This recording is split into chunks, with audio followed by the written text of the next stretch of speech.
Welcome, everybody. Glad to have you here today for our community call for May 28th. Today, the topic is addressing common hospitality obstacles. My name is Erin McCauley. I'm the RCC admin assistant. I welcome any pronouns in reference to me. And again, if you'd like to update your names to include your retreat center, feel free to do that so that we can get to know each other better.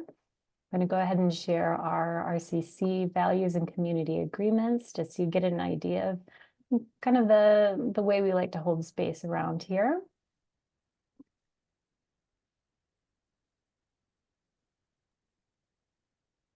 So hopefully you'll see on your screen here our RCC core values. Core values, the power of place and space. So here at RCC, we believe that retreat centers, especially being land-based organizations, are uniquely positioned to create spaces of transformation and change. And those spaces of transformation, they help us change ourselves and also help us change the world. So that's the interplay of inner and outer work. And as we're doing that work to transform ourselves in the world, we have a commitment to universal flourishing. So we're trying to help each other out, human life, more than human life. Yeah, the way that universal flourishing means that all flourishing is for everybody. So then next, our community agreements. So this is how we like to hold space on our community calls. We ask that you speak from your own experience. So tell your story and let other people tell their stories. Know that your voice and your story are important. So if you feel something coming up and you feel like an experience that you have would be valuable to the conversation, we'd love to hear that. So please do speak up and share as you feel like you feel moved to share. We're all knowers and learners in this space. And that means that, you know, when none of us know it all, and together we help each other learn things that we didn't know. You might be an expert in something that someone else needs help with, vice versa. Someone else might be able to help you learn something that you've needed help with. So that's part of the value of this space, is that we can help support each other. Silence can be centering, movement and sound can be too. So we may engage in some practices to either silence and center ourselves to bring us all together into the same space, or we might engage in movement, music, something else to help us all connect with each other and really feel like we're sharing space together. We do ask that you keep other stories confidential, but share what you learn. So that can be a little bit tricky. What that means is someone may tell a story that really strikes you and you want to share that learning. But what we ask is that you take the names and identifying information off of that story. So you can share what you've learned, but make sure that other people can share their own stories so that they represent themselves in the way that they want to be represented. This is an invitational space. Participate as you're able. So working at retreat centers, we understand that, you know, sometimes you may have to leave early, come in late. This might not be a day you want to be on camera. This might be a day where maybe even your microphone's not working. So all you can do is participate in chat. So participate as you feel that you're able to participate. And we also ask that you hold discomfort with grace and deep listening. So some of our conversations that we have here may be a little bit challenging. You may feel yourself tensing up, or might feel awkward, or something just isn't hitting you right, but we ask that you hold those feelings and breathe into them and really try to learn and understand and be curious about those feelings that you're having in those uncomfortable situations. And we're not here to fix each other. We're here to support each other in community. And as always, one of our favorite quotations here at RCC, choice is the smallest unit of liberation, from Dr. Leticia Nieto, which means that we try to provide as many choices as possible to the people who are in the room with us. And if you have ideas for how we can offer more choices to you to make the space more comfortable, we would love to hear about that. And I'll provide you with more information about how to contact me if you'd like to follow up on anything and have a conversation about offering more choices.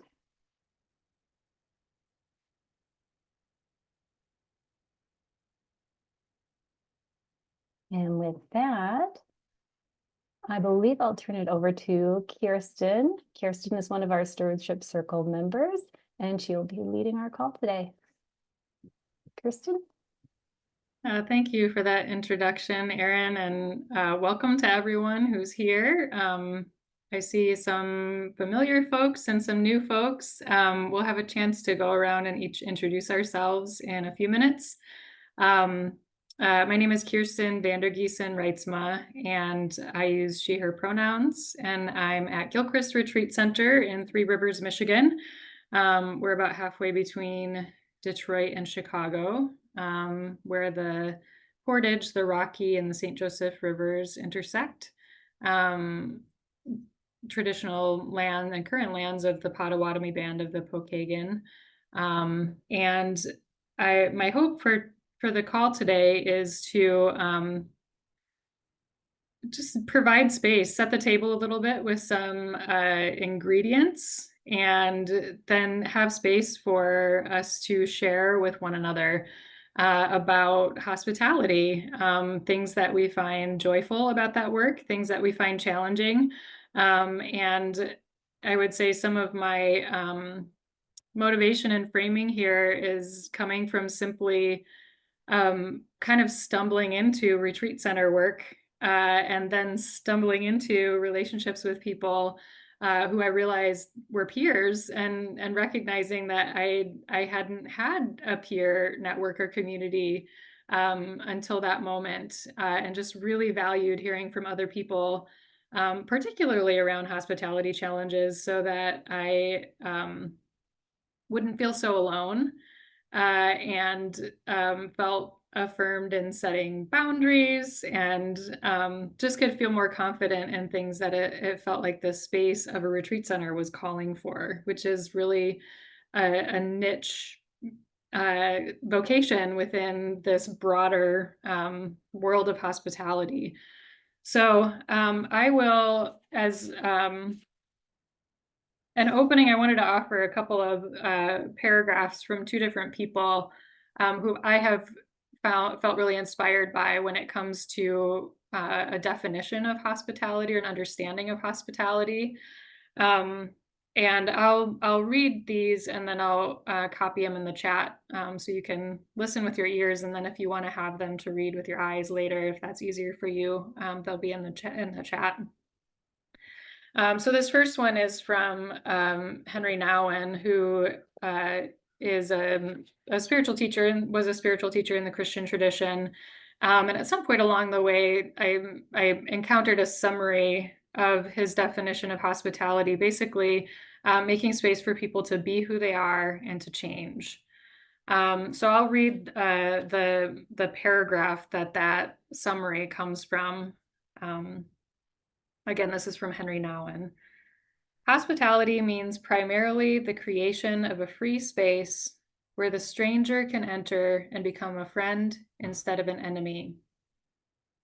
Hospitality is not to change people, but to offer them space where change can take place. It is not to bring people over to our side, but to offer freedom not disturbed by dividing lines.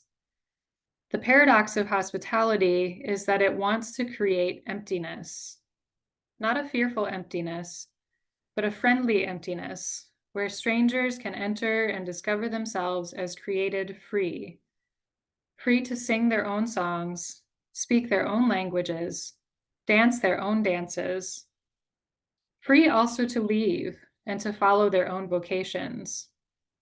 Hospitality is not a subtle invitation to adore the lifestyle of the host, but the gift of a chance for the guest to find their own. So that's one perspective. And then another one that I'll share is from Kathleen Norris, who is a writer who kind of in finding her way back to faith and spirituality in the Christian tradition ended up connecting with the Benedictines, particularly a community of Benedictine monks in South Dakota. And one of her books, which is kind of a collection of essays as a memoir, is called Dakota. And so this is a bit from her that is another perspective. We think of monks as being remote from the world, but Saint Benedict, writing in the 6th century, notes that a monastery is never without guests and admonishes monks to receive all guests as Christ. Monks have not been slow to recognize that such hospitality, while undoubtedly a blessing, can create burdens for them. A story said to originate in a Finnish monastery has an older monk telling a younger one, "I have finally learned to accept people as they are.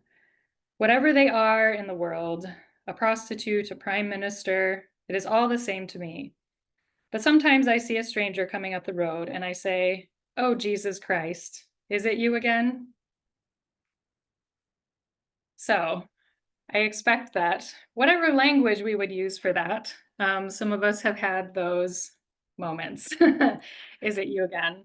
I was heartened when I heard that there was a Cistercian monastery I visited where they had a do not return list. I thought, that's a thing you can do? It's not something we've done, but it's tempting sometimes. So what I'd like to do next before I offer a bit more, a few more ingredients for the conversation, I'd like to go around, welcome people to share your name, pronouns, where you are here from, where you serve, and I would like to hear what people's hopes and desires are for the call today, just so I can be sure that we're shaping our time together based on what people are looking for and hoping for from this circle. And maybe what we can do to help move the introductions along is if somebody would volunteer to start us off, and then you can say the name of another person you see on the screen and send it over to them, and we'll just send it in a circle that way, if that makes sense. Oh, and I said I would put those quotes in the chat, so I will do that really quick. Did that go through? Oh, I'm over the word limit. Hold on. There we go.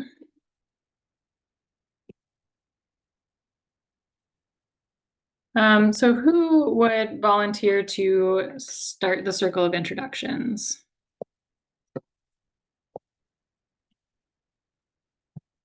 Thank you, Erin, for posting that. I see Sharon waving a hand. Hello there, everyone. I'm Sister Sharon Ann Haas, and Sister Mary Jo Pollock. we're from the Benedictine Peace Center in Yankton, South Dakota. I don't know about Mary Jo, but I just am looking forward to what we have to say about some of these obstacles. I'm new to the as working in the retreat ministry, so I don't have all. I like your thing about the do not revisit, huh? Anyway. Some of my questions would be just how do you manage staff to be hospitable or training of staff? Oh, and then Erin can be next. This Erin? Yeah, that's Oh, Erin. Yeah. hi, everybody. I'm Erin. I'm the RCC admin assistant located in Lansing, Michigan. Yeah, and I'm pronouns. I welcome any pronouns. I always like to say if you would like to practice using alternate pronouns, you are welcome to do that with me. I won't be offended no matter what pronouns you use, so feel free to do that if you want to. And as far as this call, yeah, I'm looking forward to hearing what people do to shape their hospitable spaces and just being here to support you all. I'm taking notes in a little document off to the side. So if there's something you for sure want me to note down, you can send me a little note in chat and I'll make sure and do that for you. And I will pass it to Sarah Lynn. Hi, everyone. I'm Sarah Lynn, and I am the director at Guest House. We're located in the Connecticut River Valley. And let's see, I think I'm here on the call today to just offer support. If we've been in existence for 16 years, and we are a thriving retreat center, and we just love being hospitable and doing it while being really unobtrusive. And so, if anybody needs any support or help in helping make that happen at their centers. I'm more than happy to be of help. And I'm also here to learn from whatever ways you are all going about that, because I know times are changing, and I'm feeling like hospitality is getting a little more challenging as people just seem to be more free to be dissatisfied easily, and to express it in what used to be considered inappropriate ways, but now just are becoming like more and more the norm. So just interested in the conversation. So good to see you all.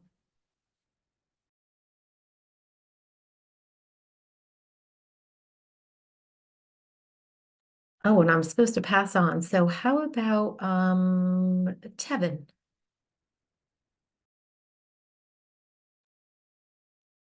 Hello, everyone. I am glad to join you today. Let's see. My name is Tevin. I use she, her pronouns. My location is the Dreaming Stone Arts and Ecology Center. I'm in the foothills of the Blue Ridge in North Carolina, in the traditional land of Cherokee.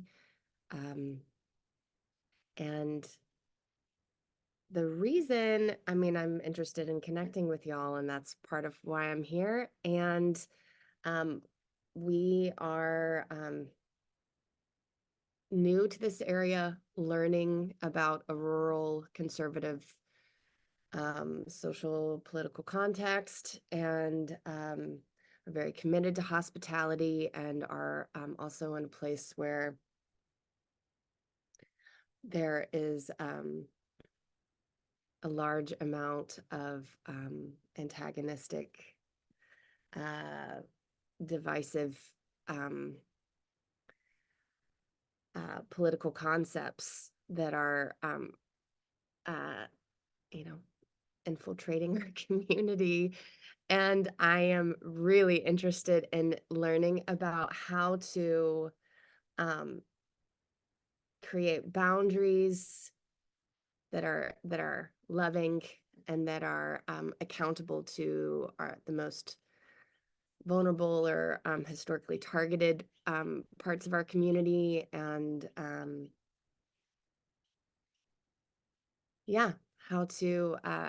how to keep forming new relationships while learning how to be in this context. And oof. Okay, maybe I could say way more. You could probably get a sense of that, so I'll just pass it on. I'll pass it to Marissa.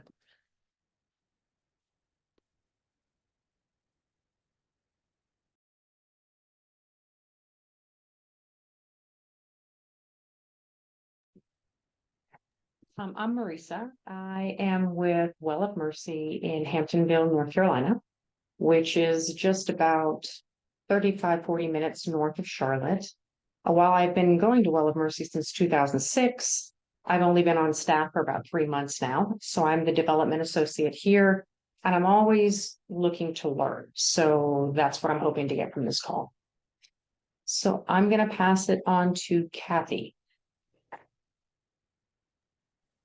Hi, I'm Kathy Cole. I live in Chapel Hill, North Carolina, but I'm here as a board member of Southern Dharma Retreat Center and to learn more, to support Sonia, our executive director. And I think we have neighbors on the call here. We're kind of close to Hot Springs. So yeah, I think hospitality is incredibly important at our centers and tricky, as folks have been talking about. So I'm eager just to hear the conversation. Thank you, and I'll pass it to Lisa. I think I've got somebody who hasn't spoken. Yeah. Okay, I think that's me. Yes, I'm Lisa Downs with Nazareth Retreat Center. There's a lot to do, but this subject matter, as we are constantly learning how to do hospitality really from the other centers that I visit. And so I just wanted to be a part of the conversation and to hear what you all are doing and offer any insights that I might have here at Nazareth. Thank you. And I will call on Katie. I'll call on Katie. Hi, Can everyone. anybody, can y'all not hear me? It was kind of cut in and out for me. Not sure if it did for others, but Yeah, it was a little bit, there was some interference on the line, I think, Lisa. Sorry.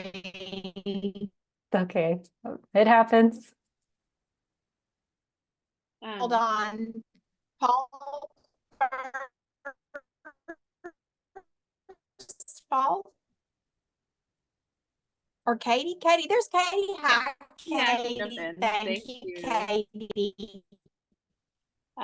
Katie, she, her pronouns. I'm pastoral director at Richmond Hill, an urban retreat center in Richmond, Virginia, ecumenical retreat center on the traditional lands of the Powhatan peoples.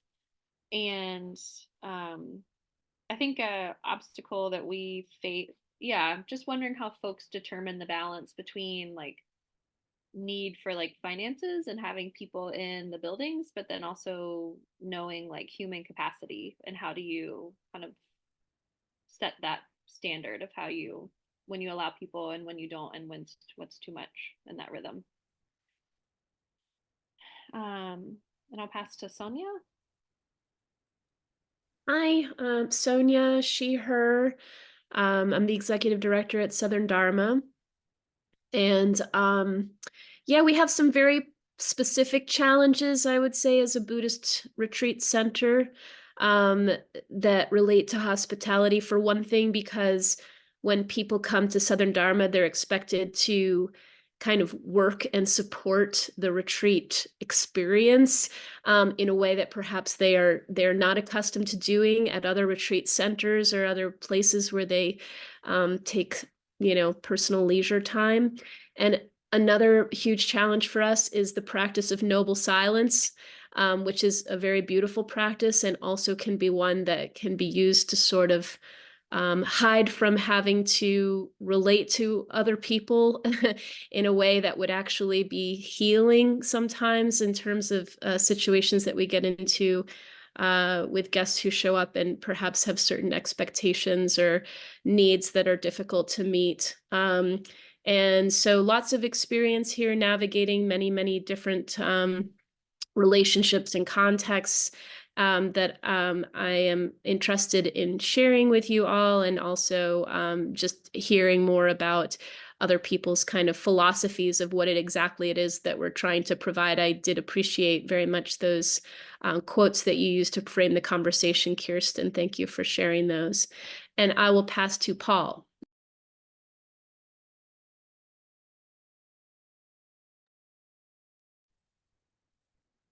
Hi, I'm Paul Mock. I'm the director at Lindenwood And that is in Plymouth, Indiana, which is about 30 minutes south of South Bend. As Aaron stated, I'm fine with any pronouns you'd like to use. Just coming to see what the obstacles are in case I have them come popping up. So want to be able to know how to handle them. And let's see. Sharon, have you gone? Oh, Sharon, yeah, you guys have gone. So, thank you, Liz, for raising your hand. You're up. So I'll go to you first. Thanks, Paul. So Yep. I'm Liz Poifer, she, her pronouns. I'm with Transfiguration Spirituality Center in Cincinnati. So I've been here a year and a half, and so some of the obstacles are, now that I've got a better picture of, what it takes to run a retreat center. And I guess for me, the biggest obstacle, well, 99% of our guests are great. How do you manage it when the guest is the obstacle? Saint Benedict said, let all who come be received like Christ, but not all our guests act like Christ. So how do we deal with that? That's, in fact, we've got a group here now that we are struggling with. So that'd be my biggest concern. Is there anyone who hasn't gone yet? Oh, Marta. Thanks. Hi, I'm Marta Mulholland. I work at the Whidbey Institute, which is located on Whidbey Island, about 30 miles north of Seattle in the Puget Sound, unceded territories of the Snohomish, Swinomish, Stillaguamish, and Lower Skagit peoples. And yeah, hospitality is always a big topic. I'm here mainly to listen, and we've had a lot of great feedback from people lately about hospitality, and then a little bit of feedback about clearing of the land so that there's a clearer energy on the land, because it is unceded territories of Indigenous peoples who still live in and around Whidbey Island. And so I'm curious if anybody else has addressed that or had that question come up, so bringing more awareness just to our staff team. I think that's the main thing. Yeah. Thank you. And I'm going to pass to Whitney. Hi, everyone. My name is Whitney, and I'm the director here at the FCJ Retreat and Conference Center located in downtown Calgary in Alberta, Canada. And I've been here for 2 years, but our Retreat and Conference Center has been here for 45 years serving the communities. And my hope really is just to listen to other retreat centers. How are you coping with the challenges? What are your challenges in offering hospitality? In our side, we basically kind of like tag ourselves as like Center of Hospitality and Hope. And we kind of offer that hospitality, but hospitality means also space. And that space needs to be upgraded, need to be sustained. So my really concern is just fundings, how to upgrade our bathrooms, our toilets and carpets.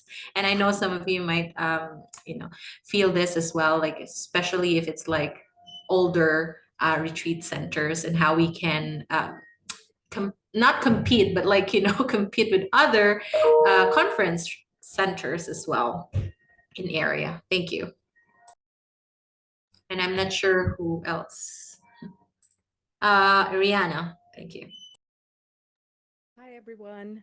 I'm joining this call because I wanted to really get a feel of what this group is all about. I am part of a consulting group called Savannah Advisory Services. But before that, our team was responsible transforming 2 Bunch Palms into a wellness retreat. And then we created the first affordable wellness resort in North America, which is Savannah. So my specialty is mostly about wellness retreats in a hospitality setting. And I've been the chief brand and wellness officer for some of those properties. So I really also came to offer support because I wanted to see, what challenges you have, or whether it's pre-development, development, and just share that in the spirit of sharing and helping everyone improve. And at the same time, learning all about your various retreats, which are quite interesting, just listening and finding out where you're all from. Thank you. Erin, could I offer a clarification on what I said? I just want to say I wasn't talking about clearing the land of indigenous energy, but clearing the land, so we're more in tune with the energy of the peoples. And I know this is kind of a different topic than what we're addressing here, but maybe it enters in somewhere. Thanks.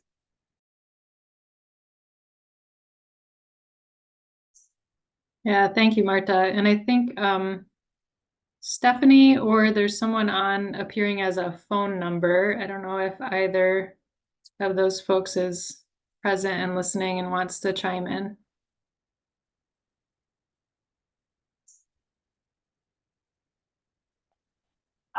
Can you hear me? Yes. Hi, I'm the phone number. I'm Stacy. My pronouns are she, her, and I am in Los Angeles, but I work with Big Bear Retreat Center up in the mountains, a couple hours away from LA. And yeah, I'm really just mainly here to listen. I work in 2 capacities for the center. I'm a retreat manager, and I'm also the program coordinator for future programming. So I think a lot of our retreats are Vipassana retreats. And so there's like a precept around taking what is offered and working with difficulties. So trying to balance that and give people space to kind of be with discomfort while wanting to make them comfortable is an interesting kind of paradox that I'm always trying to balance. And so yeah, just how to let people be with what is, but also, take away any unnecessary suffering that is possible to alleviate. And then also just like balancing the needs of our staff and crew in that way. So curious to hear how people manage that kind of thing. Thank you, Stacy. And Stephanie posted in the chat, also from Nazareth Retreat Center, the guest services assistant, here to learn. Working to provide a secular and sacred space that makes hospitality interesting sometimes for people looking for one or the other. Great, thank you, Stephanie, and thank you all. And here's just a kind of a summary of what I was hearing. People are here to offer support, are here to listen and learn from each other, and naming some specific challenges or areas of learning, staff training, clearing energy on the land, funding necessary upgrades, how to serve a location that's very divided, challenges related to working retreat expectations and noble silence and other particular aspects of what we offer, how to calibrate people's expectations, how to support people in discomfort. So thank you all for sharing. I feel like this could almost be like an all-day retreat or workshop support group. So we'll do what we can with the time that we have. And then I'll try to hold a few minutes at the end for what's next. How do we continue to support each other? Because hospitality is a living thing for all of us. And as several people mentioned, it's always changing. And other people are experiencing and learning things that we haven't yet. So how do we have adequate spaces for exchange and mutual support? I think is a big question, and is part of the reason that the RCC exists, to help provide those spaces. So, and thank you for posting the Rumi poem in the chat, Sarah Lynn, because a couple of things that I'll offer to set the table. So the quotes and the poem, I think we each have things we draw from in our definition of hospitality. So there's a way we understand it, a way we think about it, right? Another thing that comes to mind for me often is I think of the relationship between the word hospitality and hospital. And the notion of a space that is dedicated to healing, and that healing takes many, many, many, many forms. And so with Gilchrist, I am always kind of thinking about like, how are our physical spaces, even down to the purchasing choices that we make, how are they serving the healing and the regeneration of this economic, human, more than human ecosystem, the whole thing that we're connected to. And I'm curious before I move into the notion of how we embody hospitality, if there's anything in terms of the definition of hospitality, how you understand it, that anyone would want to lift up and share, either in the chat or feel free to raise your hand or just unmute and offer how you understand it, how you think about it, how you define it.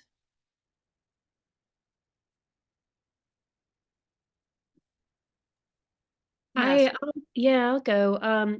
You know, I actually had in an exchange that I had with a retreatant who was that was very charged and very difficult.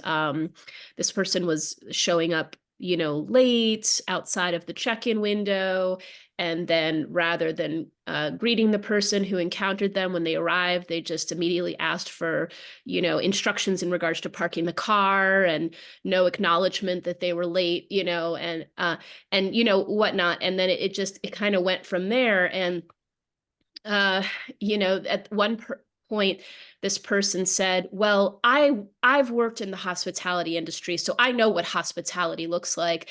And I actually, and I shared back, I said, I actually don't understand myself as working in the hospitality industry. You may understand that differently than I do. So I just thought it would be a way of opening the conversation, is that actually in that moment I was like, actually, no, that's not the work that I do.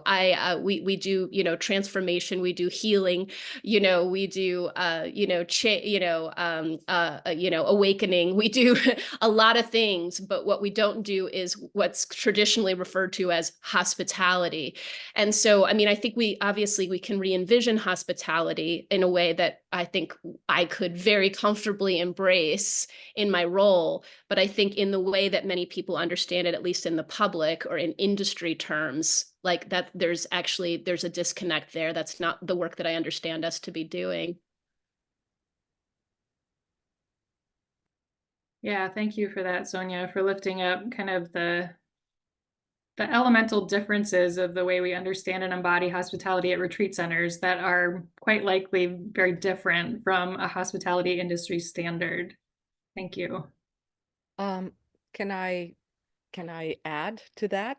Yeah. So I'm coming from that hospitality industry that the common person would probably perceive it. Hotels, you know, so it's efficient redundancy. That's what we call it. You know, you have SOPs, you follow it. When we started developing retreats, the difference is that how we would describe it in branding or marketing terms is the hospitality setting is the room, the restaurant, everything that with the amenities, the entire structure. But what really gives the place, makes this place special or distinct, is that energy or the vibrance, you know, the vibration we give it. So you make it a safe place. Retreats tend to make it a safe place so people can shed everything. And that's not something hospitality to me is more that efficient redundancy, what all of you can depend on and can do at the same time. You know, check in, check out. What are the standards for making the rooms?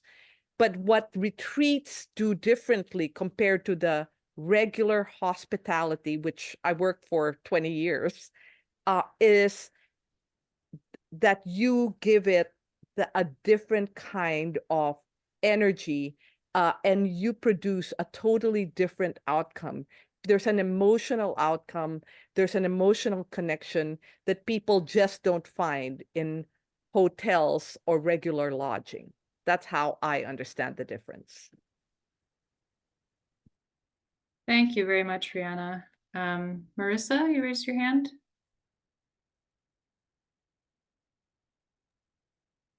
We are a Sisters of Mercy retreat center, and what we talk about when we talk about hospitality is mercy. And that's just one of the charisms that we go by. And that's why it is so very different when you come to a place like ours versus just going to what some people would call a spa. Some people think it's the same thing. But it really isn't. So when we talk about training our staff, we train our staff in the spirit of mercy, because it's something that you really can't put your finger on as much as it's something that you feel when you come into contact with our staff. There's just something about just having a sacred space to listen and give people the ability to, whether they're coming to heal or whether they're coming to be transformed. So for me, that's what hospitality means. Yeah, thank you, Marissa. Appreciate that. And thank you, Rihanna, too. The difference between the setting, the stage that we set, and then what people experience when they engage with that setting is really, I think, important to hold in mind. And I mean, it's something I would kind of want to sit around a fire with all of you and just like hear everybody's stories about how you ended up where you are, because I think that is a part of it's a part of how we understand hospitality, and how we enact it in our roles is how we got there. My background is in theater, and I didn't expect to end up in retreat center work. I didn't know that was a thing you could do, but it feels so continuous with the work of theater in terms of creating space for people to have a profound experience of something, and setting those conditions, and creating a space of both challenge and affirmation for people. It's hard to talk about how we define hospitality intellectually, I think, without also talking about how we embody it. And I can hear that we're leaning into that with people's contributions. So I'll toss a few more things into the mix and then open it up again. I was thinking as I was preparing for this about how we sort of understand and refine our particular retreat center's profile, I called it, or identity. I think it's been a gift to me at Gilchrist to be in a neighborhood of retreat centers. We are an interfaith retreat center next to a Mennonite silent retreat center, next to a Benedictine monastery. There's a Jungian community, women's community nearby. And so that really, that was fertile soil for me to recognize, our retreat center can't be everything to everyone, and nor should it be. Some people come to our neighborhood and they bop around the centers until they find a place that feels like home.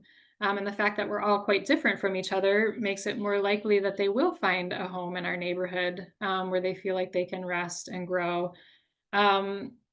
So I think it's okay to recognize that there are aspects of hospitality that are not our specialty, and to be in conversation with our teams about that and be conscious of that. And a couple of examples that come to mind for me here.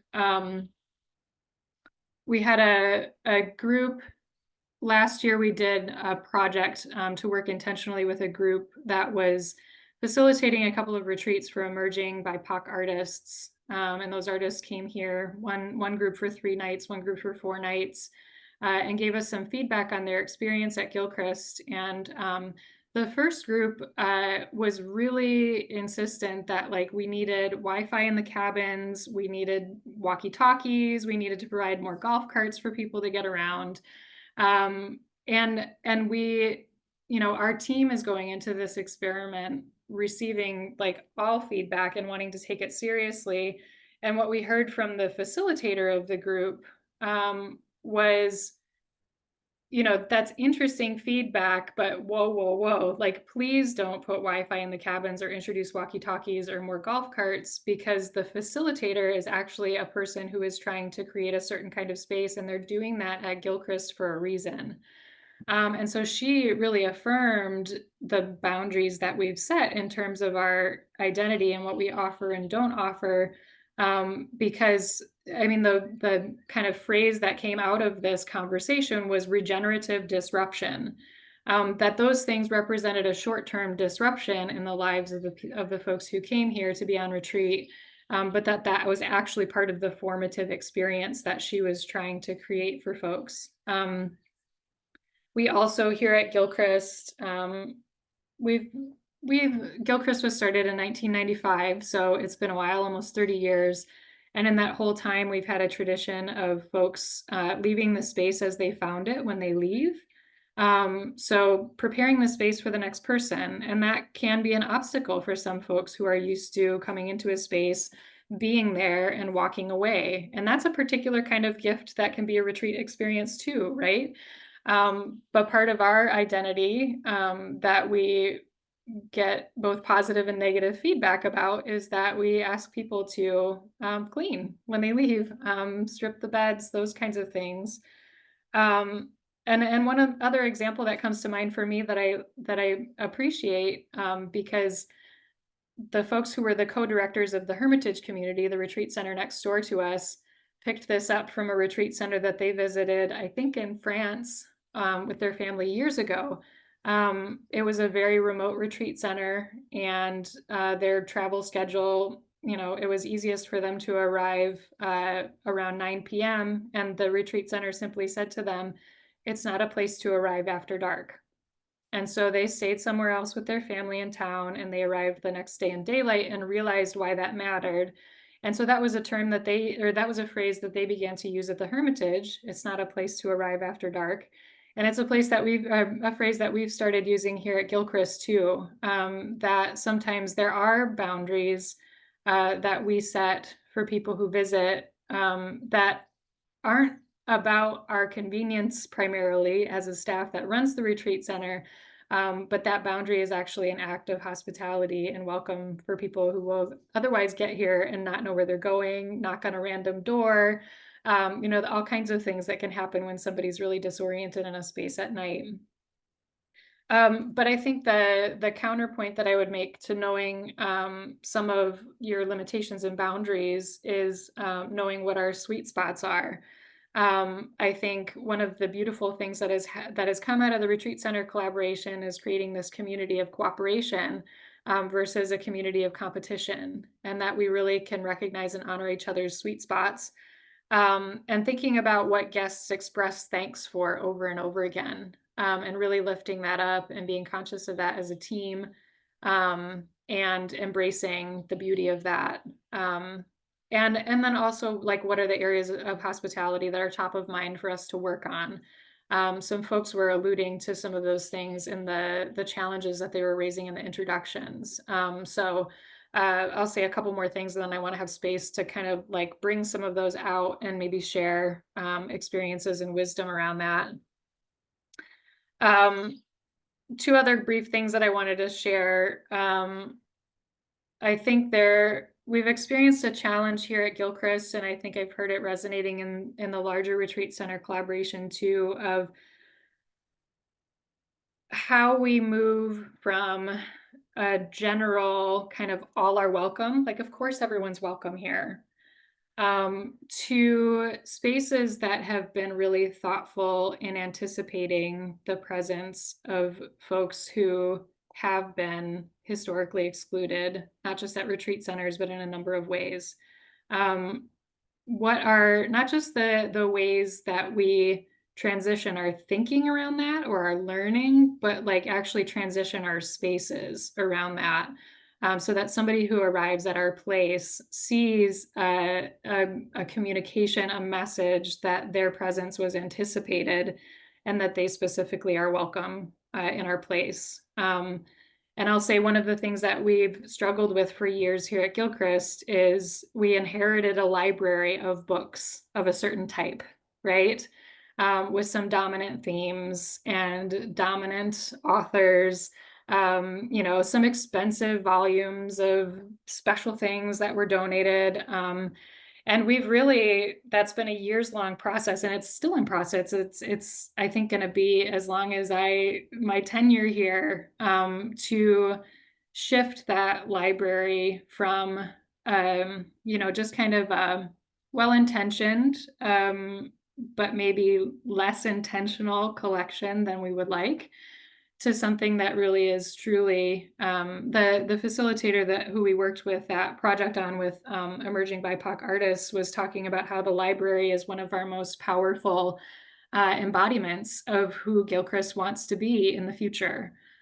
So we've really put a lot of work into like how do we backtrack to like the data that we need to assess it and how we spend our money every year. What are the metrics we're using to know that we're making progress in that specific room? And then the last thing I'll offer, which was a gift, another a word that was gifted to me by somebody really early in the RCC gatherings. This one was at Commonweal. And one of the participants was, she was then the abbess at Green Gulch in the Bay Area, Abbess Linda, coined this term pragmagic, which I love and comes up all the time in conversation. And actually at one point, one of my colleagues actually, like little show and tell, made these pragmagic wands that we gave out to a bunch of retreat center leaders. And I'll just read you the definition of pragmagic on here. The extraordinary, ordinary intersection of the practical and the magical, found everywhere from forests to kitchens, and especially at your favorite space of retreat. Sneaks up on you with a sense of home in places where you've never been before, and waits for you in the places you long to return to again and again. So all of these things that we're talking about, find a home in the bedroom of the cabin, or the library in the gathering space, or the bathroom, or the sit spot. There's always this like wonderfully practical side to every challenge, which I find to be really hopeful, that we can think about these things and maybe get to a point of feeling stuck and then pick up the phone, call a friend, set up a Zoom call, and we can share information with each other about how we've woven it into our processes, into our spaces, and tried to take the next step. So that's what I would like to leave the rest of our time for. Actually, up to a half hour if people want to share. Before, like I said, I want to hold a little bit of time at the end to reflect together on like what else is needed to support each other in these hospitality challenges, what kind of container, what kinds of interactions are needed. So the questions that I have, which maybe I will just pop into the chat real quick here. Sorry, my computer is being a little bit slow.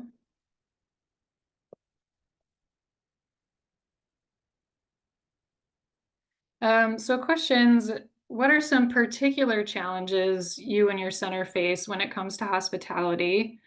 And I heard some of those again in the introduction, so I'd welcome folks to bring those forward again. And also, where have you found camaraderie, encouragement, and inspiration? And I want to create some space here for anyone to voice a challenge. And if you want feedback from the group, invite that feedback. And if you don't invite feedback, that's perfectly fine. One of the things that has been really life-giving for me and having a sense of community and kind of not feeling lonely has just been having places to vent about challenges sometimes.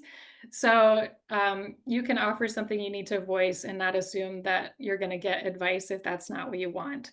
But if you do want feedback and you want to hear from people on how they're facing a particular challenge, feel free to invite that. So I'm just going to open it up and want to hear what folks would like to share on whether you want feedback or not.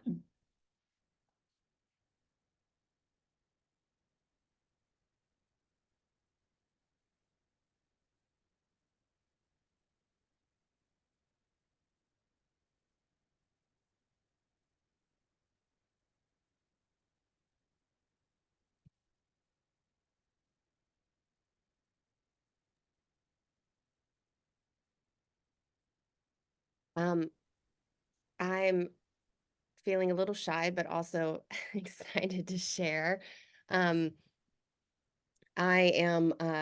love that pragmatic definition, and I feel like we have a lot of that happening at Dreaming Stone. And I will say that a number of us who made design choices and around the aesthetics of this place have spent some time with a white supremacy cultural norm culture and looking at what are some ways to embody those counter values, those more liberatory values. So have chosen that in a lot of places, like the artwork that we put up. We don't have artwork of like all of our artwork is of nature, and there's a lot of cross-cultural art. We have we put the Black Christ up in our in a featured place, and a lot of the sort of divine feminine imagery and a lot of and have a library that is been compelling, I think, in how cross-cultural it is, and also including like uplifting different species. Like we have our bath wing has compost toilets. We talk about the good news of being able to turn our shit into something that is serves and gifts the future, and have artwork of different critters that we share this watershed with. Anyway, a lot of creative ways of thinking about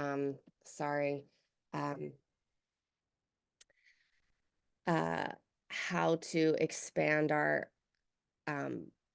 sense of welcome to those who are maybe historically excluded or ignored. My big question is that I long for, and I'm open to feedback and anyone's experience. I long for a succinct, clear way of naming our values and our commitments to hospitality, and particularly making the space safe for those who historically have fewer safe spaces, and doing that in a real succinct way, in a real simple way that's not like wordy or demonstrating our education or whatever, our being in on PC language, that it's really just a really well understood, easy, simple way of articulating our values, such that we have the right to hold people accountable to a culture of hospitality that we want here. And I just say that because there are, I am concerned about people coming here and coming on the land who could be inhospitable to other participants. And how do I make the case from the start that I can have boundaries and hold people accountable while they're here?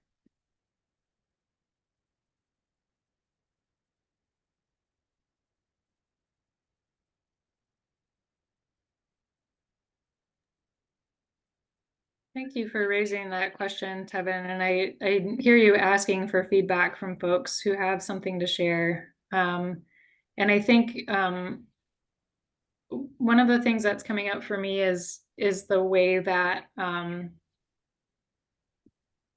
getting explicit about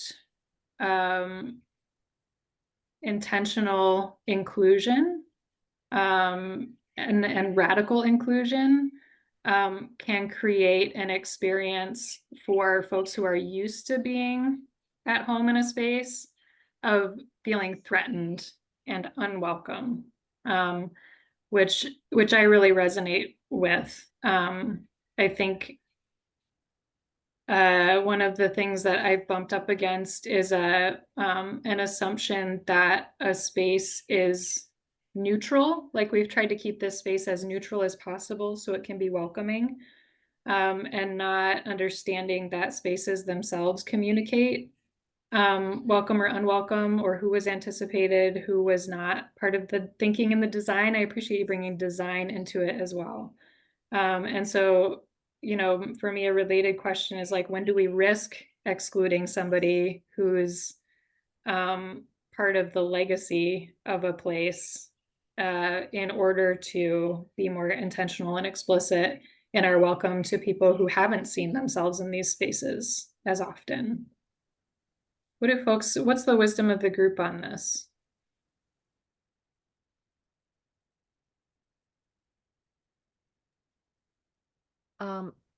This Rihanna.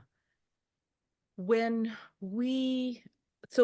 I got involved with the branding and the website, so when people find you, they have to Google, right? So here's the thing. When they Google organic searches, they're going to use words. So what are those words? And I think it's very important for all of you to know, what words would you expect people to find you with? And based on that languaging, that's how you're going to, that's how you're going to form your strategy whatsoever to make yourselves as welcoming as possible. But like you said, it's simple is better. The less words, the less labels, because, by the way, we're all about diversity, equity, inclusion, but inclusivity can also become very exclusive if you're not careful. So we have to make it as simple as, when you want to make a place safe, you have to make it, you have to design the languaging, the wording, anything that's related to your space or your place, free of judgment. So people don't say, oh, and I'm going to give you an example. If your photos about people running or jogging or doing yoga, they're like, well, I don't do yoga. Maybe that's not the place I should go to, right? So, but maybe your place isn't only about yoga. So I'm simplifying it so people don't, so it's more direct. You said the word explicit. You have to be explicit. You have to know you can't be everything for everyone. So there was that whole thing about our guests want Wi-Fi and want, well, by the way, Rancho La Puerta, probably the oldest wellness retreat in the luxury hospitality sector in Tecate, Mexico, you cannot get Wi-Fi in your rooms. They created a space where if you want Wi-Fi, you're going to have to walk over there in the middle of the night to get your Wi-Fi. People don't care because that expectation was set even before they went there. So I think that's also important. It has to be, you should claim it. If this is what we are, you're going to have to clean your room. That needs to be spelled out so people already understand, but it has to be spelled out in a way that it benefits them. So that's my 2 cents.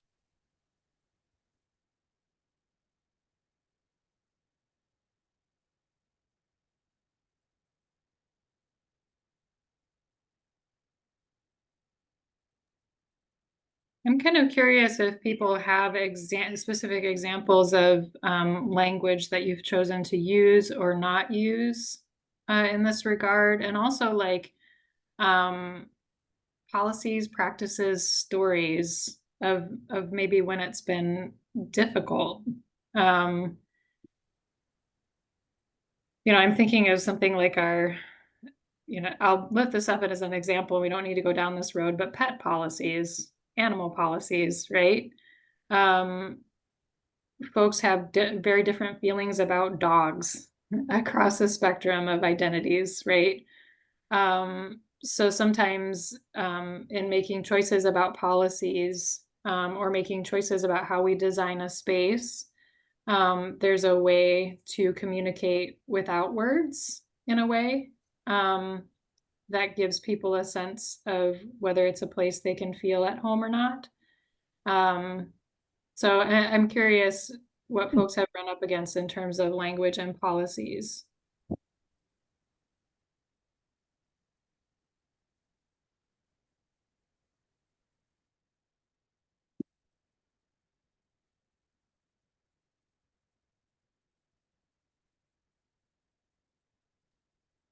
Since I'm going to contribute to this, the pet policy is a perfect example. You have to be careful what you place on your websites because there are laws where you literally could get dinged if you don't phrase it correctly about service animals, and by the way, your staff need to be trained as to what questions can be asked. But as an SOP for most hotels, for instance, that understand people are allergic to dogs, and some people also kind of skirt the rule and they pretend that it's a service dog when really it's a pet, is that they have specific rooms only for dogs, for those who bring dogs. And then they also have specific rooms for allergy free, for instance, because some people will say, well, you have dogs and I'm allergic to, pet dander. So you create those spaces. You understand retreat centers so much. I'll offer something from Southern Dharma. So one of the things we chose to do a number of years ago, as we were kind of resuming group teacher-led retreats here after the pandemic first phase, it was that we created a page on our website that has to do with accessibility, but it's not limited to issues of physical mobility. And we go through a number of different barriers that people may encounter to their participation in our programs. And we talk about why that barrier matters and also kind of how we have sought to address it to this extent that we have been able to. So it includes, let's see, financial barriers, location barriers, dietary barriers, environmental sensitivities, and other physical limitations. So you're welcome to have a look at that if you're interested. Another thing that we did was we acknowledged in the section that deals with kind of getting to Southern Dharma that there's a line in there, as you'll see if you look at the section on traveling by car, that says, I'll read it to you because I think you were asking about specifics about language, and I think this is one that we took some pains to kind of phrase. So it says, please note, and this is within the section that kind of explains kind of how you get there, and this is what you use for your GPS, and it's curvy mountain roads, so just take your time. And then it says, please note, as is the case in many sparsely populated rural areas in the United States, you will see Confederate flags flying on some residences and businesses. We have never heard of anyone being harassed or treated with disrespect along the way, but we acknowledge that the sight of the flags themselves can be disturbing. And we've received a good amount of feedback about that on our website from people who really appreciated the fact that we spoke that out loud, particularly for people of color who are coming to visit, perhaps primarily who reside in urban areas. Once upon a time, that section also included a little bit of language around Trump signs. This was something that came from specifically a few Black participants who came to our retreat center and said kind of, well, I live in the South, I'm used to seeing Confederate flags. But you know what I really find kind of rattling is seeing all the Trump signs. And then at some point, you know, the board kind of took another look at that, and in response to someone's email saying that they sort of felt like we were doing a lot of defining about who should or shouldn't be expected here. And we decided to take that language out because we felt like it was, again, too specific, and maybe too specific around, you know, political stances. And many families, of course, have a lot of division within them around this too. But we left the bit in about Confederate flags, and that seems to have served us well. So that I know that's on the maybe around the barriers and the constraints for participation from some members of our community, rather than kind of the culture that we're trying to create that embraces people, which of course is very important too. But I just thought I would share that.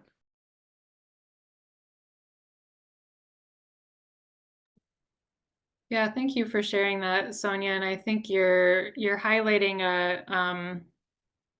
a tension in some of this work that, again, sometimes when you're trying to communicate to people, when you have in your mind a group of people you're trying to communicate safety to,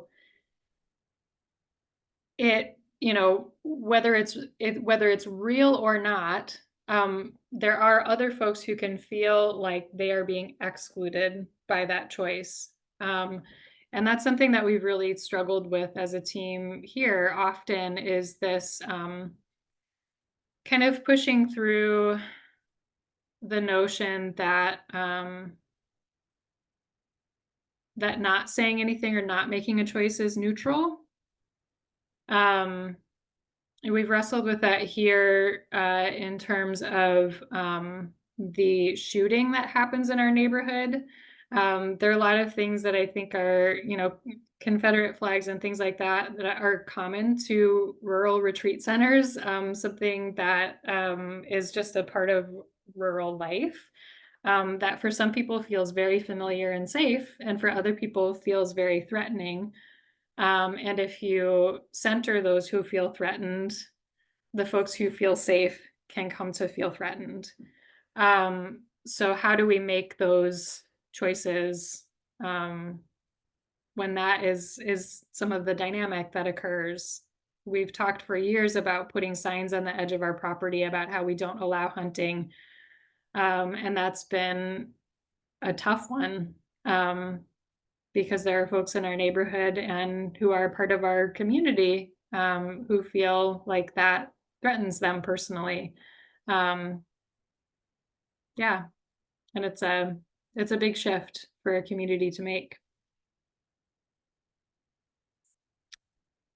I don't know if Marta is active or not, but I was going to share something that I've had up in my browser from the Whidbey Institute that I've been appreciating in case it's useful for anyone. I found this because one of the ways that Gilchrist is set up, our main program that we tend as a team, as a staff, is our space, the physical space, the land.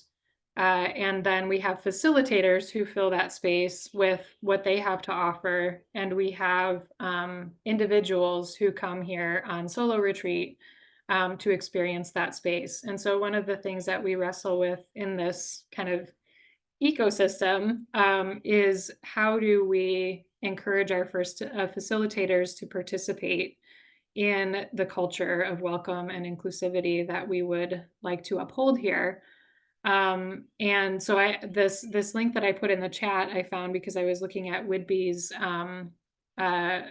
you know, if you want to bring your work here as a facilitator to our space, here are things that we have put in place to invite you into the culture that we're trying to create. And I just really appreciate how these are, that they're beautifully laid out, they're succinct, and I get the sense that they were collectively created, and that they were co-created and that they're, you know, I'm wondering, Marta, if you, to put you on the spot, if you might say anything about how you invite the whole staff into upholding the principles here. Sure. Thank you. Well, we created these a while ago with input from, we had a staff team for it, and then we sent them out to the wider folks in our community, you know, people of the globe, majority white people, and kind of revised. And we had several sessions where we revised and revised. We just recently had the Racial Healing Initiative, 2 facilitators come to us. So we went through that as a staff team, the 4 days and 3 nights. We, at each staff meeting now, we have like a time when we share equity resources or anything thoughts we have. We're continuing to try to refine it to not put people on the spot, but also to encourage everyone's voices in that share out, so that it normalizes it, rather than people feeling nervous of saying the wrong thing. Or so I think things like that. I send out certain equity resources every month or so, not to overwhelm people, but as suggested, like, read this article or check this out, or this is what's happening in our community. So, and totally open to suggestions of what you all do, because we're trying to get to a place where that's just part of our fabric. Thanks.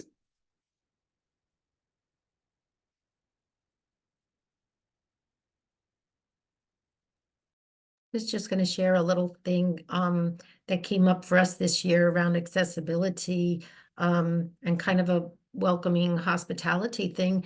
And that was, we finally had it in our budget to order new chairs for our meeting rooms.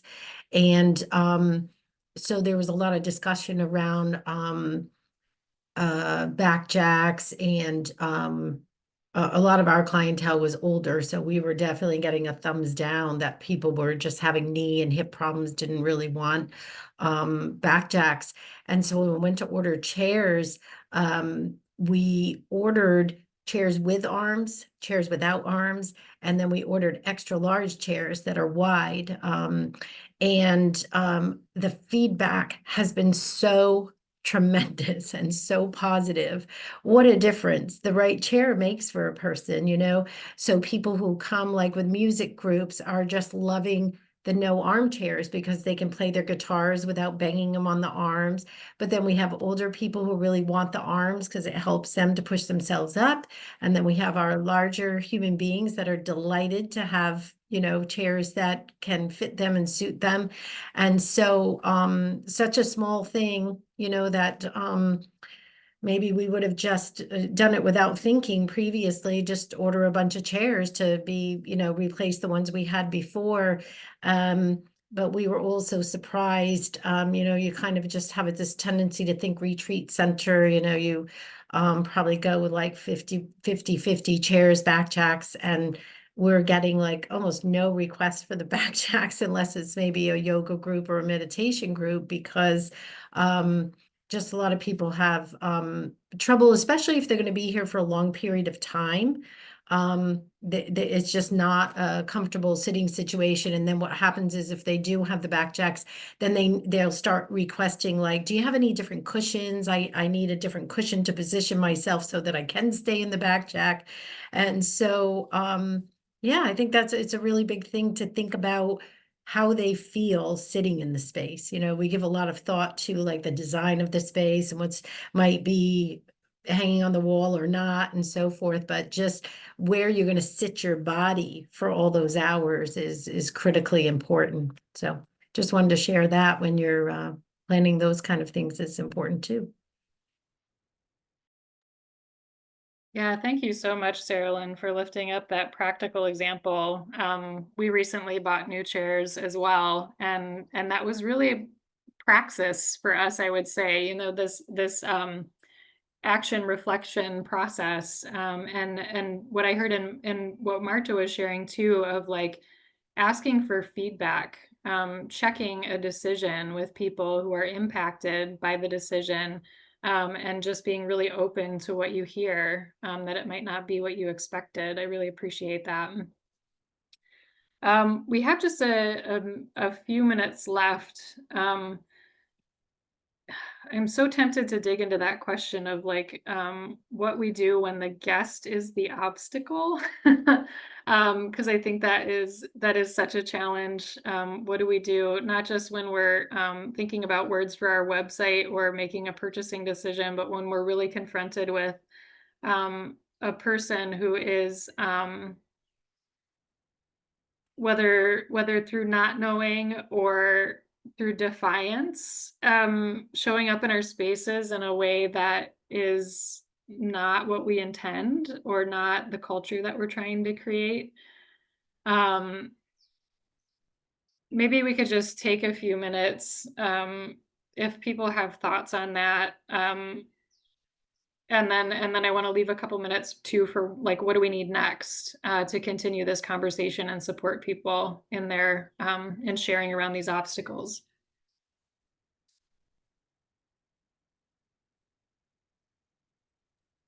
One thing that I've found to be more effective for myself when I'm working with someone who is presenting me with a lot of, for me, the things that are triggers are a sense of entitlement, a strong sense of entitlement, and also a sort of disrespectful tone, a tone that kind of implies that the staff are somehow lower than the people who are coming as guests.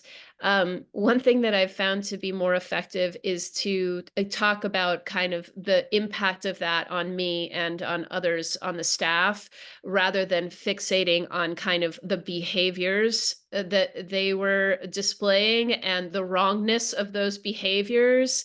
I've just seen that people are more willing to kind of soften and be receptive when I lead with, this is how that makes me feel. This is what I'm experiencing. And I also have learned sometimes the hard way to be more conscious of the physical signals for myself in my body about, around activation, and recognizing that I need to tag out and tag somebody else in those situations who's able to respond in a different way from a different place. That, like, essentially when I'm feeling activated, there is no good way for me to continue to engage. That's me. I don't know about you, but I just, that's not a good idea for me to try to continue to be engaged in conversation in that way.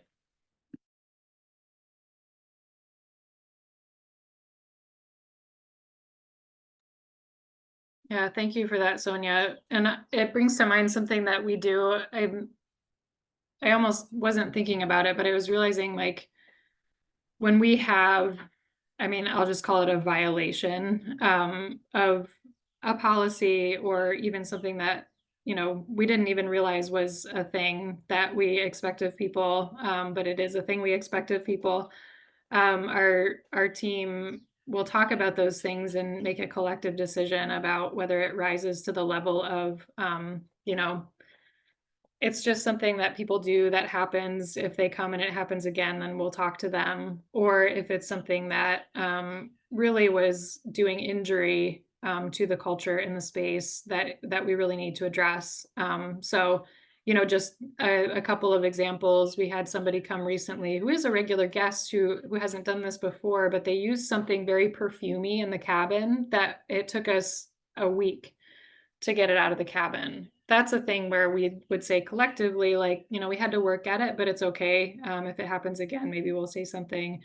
Whereas, well, and interestingly, this was the same guest was staying in a cabin one time, and somebody had driven her, so there were no cars in the parking lot, and we had a group of a few men who came into her cabin through the back door, because they didn't think anybody was there and the back door was unlocked. And she was really disturbed by that. And that was an instance where we said, that's not acceptable here, even one time, and had to contact them. And as far as I know, they didn't come back. So those are the kinds of things that it feels really important to make decisions about collectively, because we're all, when people come back or don't come back, everybody's holding the decision that was made about whether we address something or not.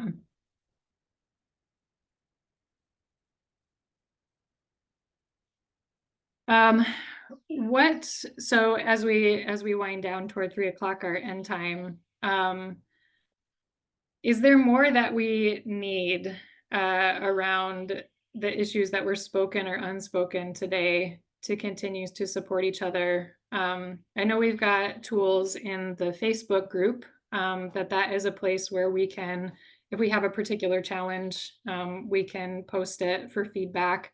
That's a little bit tricky sometimes because you're out there with your name and your retreat center, and maybe it's something that you'd rather keep more private. Kirstin, I will just add, there is a way to post anonymously, and if anyone needs help great. figuring that out, contact me and I'll help you. Cool, thank you, Erin. So that, posting with your name or anonymously is an option there to get feedback. And also, like, when you see things that you do have experience with come up on the Facebook group, if you can take a minute to respond to somebody with what you've done or what you think, that's really helpful too. But what else do we need? There's always the phone a friend option. Anyone here who's, I heard several people say we have a lot of experience and are here to support and share. I'm very happy to get an email or a phone call or a Zoom chat invitation from somebody. Is there more that occurs to people right now that we could use as a community to support each other?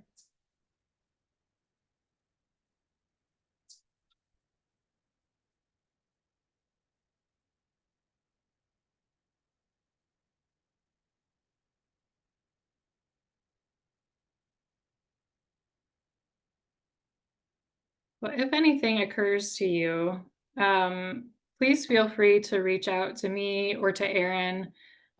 This is really a collectively built community, a co-created community. And especially when we're hearing patterns of feedback about things that people need as retreat center leaders that they're not finding anywhere else, we want to listen and see if it's possible for the RCC to meet that need. Thank you all for showing up today and for being part of the conversation. Thank you, Erin, for posting those email addresses in the chat. I really appreciate each of you and all you're doing to hold space in the ways that we share as retreat centers and the ways that are totally unique to your community and the place that you're in. And I wish you well as we head into June next week. I can't believe it. And I can just add, Kirstin, our next community call will be on June 11th, and the topic then will be resilience within climate chaos, and Stewardship Circle member Oren will be joining us for that call. Thank you so much. Thank you. Thank you all. Thank you. Thank you.